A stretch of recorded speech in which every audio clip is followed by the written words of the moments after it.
Young people did not suddenly become selfish, immature, or incapable of loving children. What changed is the deal they are being offered.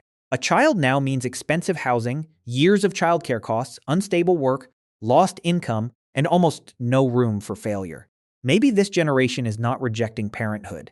Maybe it is rejecting the conditions under which parenthood now has to happen. The decline is especially visible in the United States and other high-income countries. At first, this sounds like a financial explanation, and money is part of it. But it is not the whole story. In a 2024 Pew Research Center survey, Americans under 50 who did not have children and believed they probably never would were asked why. 57% said a major reason was simple. They just did not want children.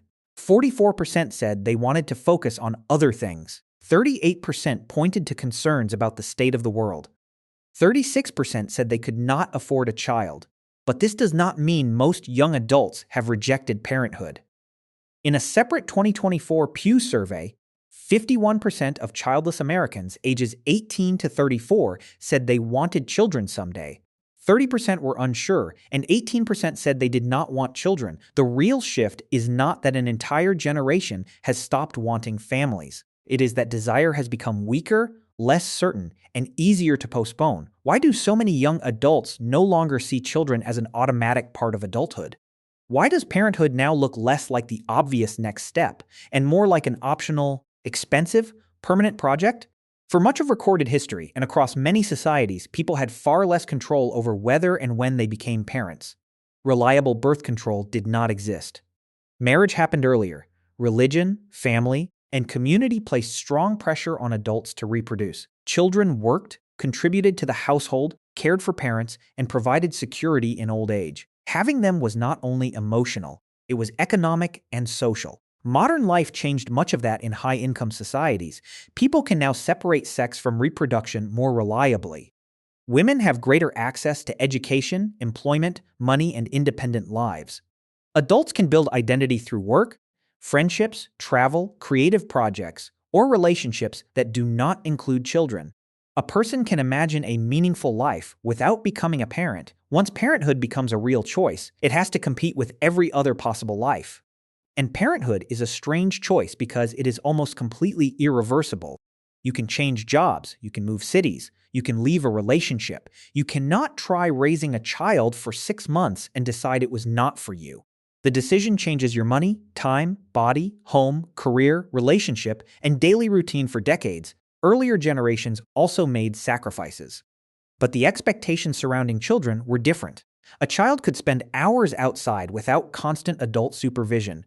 Parents were not expected to research every meal, monitor every emotion, arrange endless activities, protect every future opportunity, and turn childhood into a full-time development program. Today, good parenting is often presented as total involvement. You should provide the right food, the right school, the right neighborhood, the right emotional language, the right amount of screen time, the right extracurricular activities, and enough money to prevent your child from falling behind. Every decision appears to carry lifelong consequences. The standard is no longer simply keeping a child safe and loved. It can feel like constructing a successful adult from raw material while strangers judge every mistake. That creates a new kind of fear. Some young people do not ask, "Would I love a child?" They ask, "Could I do this correctly?" Social media makes that pressure worse. People see carefully selected versions of perfect family life alongside exhausted parents describing sleep deprivation, childcare bills, damaged careers, loneliness, and relationships under strain. Parenthood is presented as both the greatest love and the hardest job. Young adults are expected to hear both messages and still feel certain. Then there is the cost. Across wealthy countries, housing has become a major barrier to family formation. A couple may support themselves in a small apartment but not a child.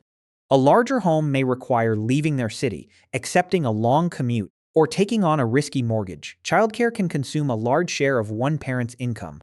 Healthcare, food, clothing, and transportation add more. A young couple may be one lost job, medical bill, or rent increase away from serious trouble. Under that uncertainty, a child is not simply another expense. Parenthood can sharply reduce the ability to improvise. Without children, you can live with roommates, work irregular hours, move for a job, survive on less money, or recover slowly from a bad year. With a child, every unstable part of life becomes more dangerous because another person depends on you, but money does not merely block parenthood.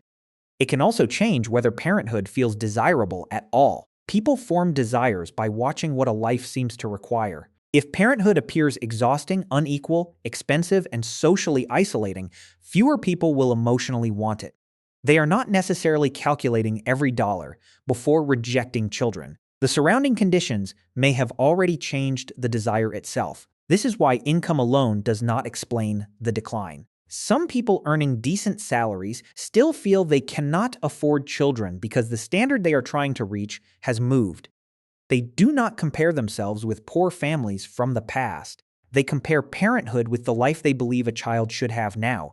They want a stable home first, a secure relationship first, savings first, a reliable career first, better mental health first, then a child. The problem is that first can last for 15 years. In 2024, the estimated median age at first marriage in the United States was 30.2 for men and 28.6 for women. 50 years earlier, it was about 23 for men and 21 for women. Marriage is not required for parenthood, but stable partnership still strongly shapes whether many people feel ready. Young adults are taking longer to become financially independent, establish careers, and find partners. This shifts childbearing later. Delay is not the same as refusal, but delay changes what is possible. At 24, someone may say they want children someday. At 29, they may still be renting and dating. At 34, they may have the right job, but not the right partner. By the late 30s, age-related fertility constraints can become more significant, especially for women. Fertility treatment, pregnancy risks, health, and energy may all become larger parts of the decision. Nobody necessarily decided against children in one dramatic moment. The decision was made through 1,000 postponements. Relationships themselves have also changed. People expect more from a partner than previous generations often did. A spouse is supposed to be a romantic match, best friend, emotional support system, financial teammate, and equal parent. These expectations can produce healthier relationships, but they can also make suitable partners harder to find. For women, the calculation can be especially severe.